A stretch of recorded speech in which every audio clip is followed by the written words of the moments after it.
Mua chưa được. Cao không? Nó cao không á? Ồ, em à. Em bên tay này. Trời ơi, trời. Nó thay cao rồi nè.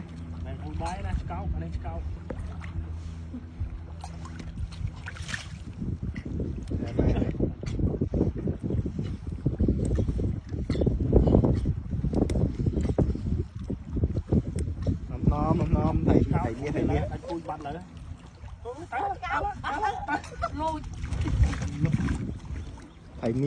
mía. Thầy khách tấn nhanh.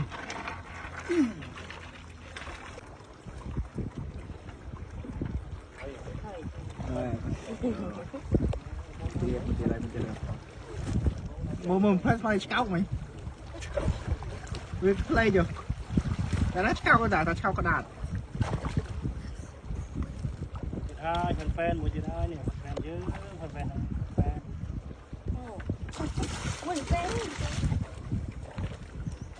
Mấy pha scout cái đạn, scout scout này, scout bom đi.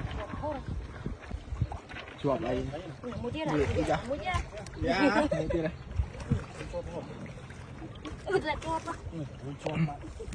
Em đẩy đi bay em bọn đẩy đi bay.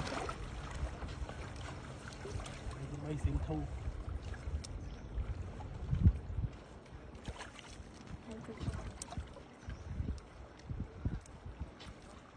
Nè.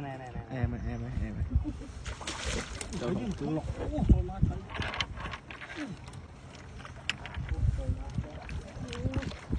Chào. Dạ, thấy chưa? Ôi.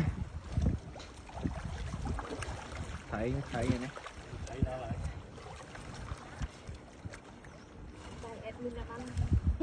Không, admin mà chnu hả? Đây chùm nuôi. Chnu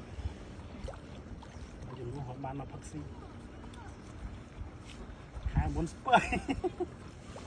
Em muốn xí cháo đi. Xí cháo.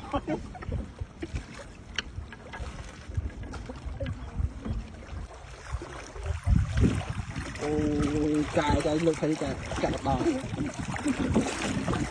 Đây. Đây này đây. Đây này. Đã quên. Cháu quên mình đá cả này.